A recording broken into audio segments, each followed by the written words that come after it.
Hi guys, in this video magluluto po tayo ng butter chili garlic shrimp. Ito po ang ating mga ingredients.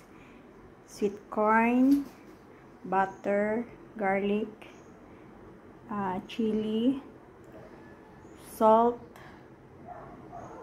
olive oil, chili garlic sauce, oyster sauce, ketchup, and of course shrimp. Tara guys, luto na tayo.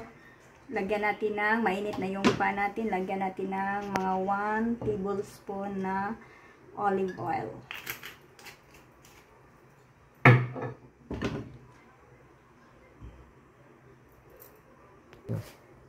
Tapos, mainit na yung mantika natin, ilagay na natin ang ating garlic.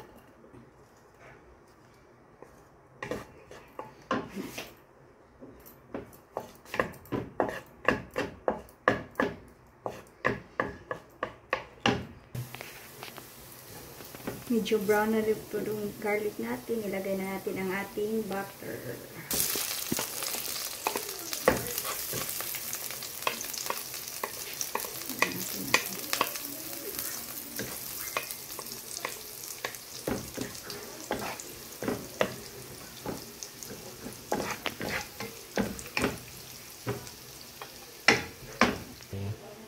Tapos ilagay na natin ating shrimp.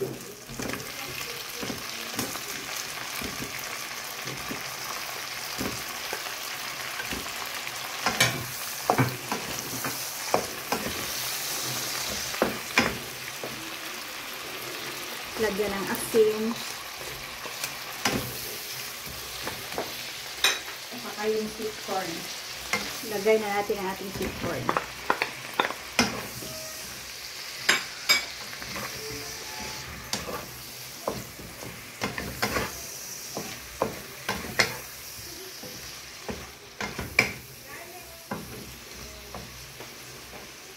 Lagyan rin natin ng oyster sauce.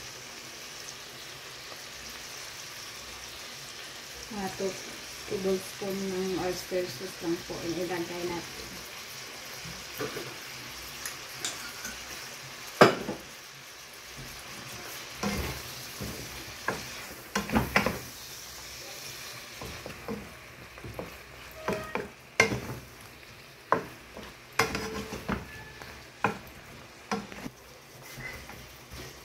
Tsaka ilagay na natin ang ating chili, green chili.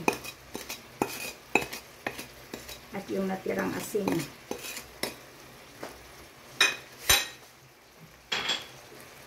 Ilagay yung ketchup. Lagay na natin yung ketchup.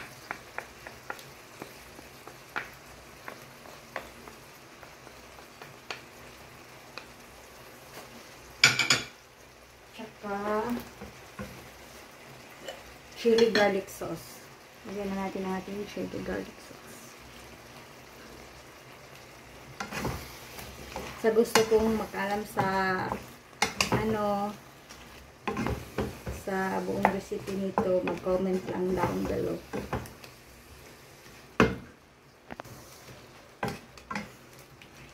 Takpan muna natin hanggang sa maluto siya.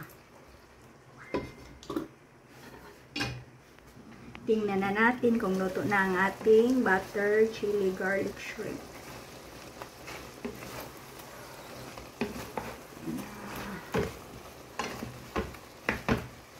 Luto na po siya guys. Sarap nito. Ready na po natin itong i-plating. Luto na. Ito na po ang ating Korean style butter garlic shrimp. Luto na po siya. Yum yum. Let's eat.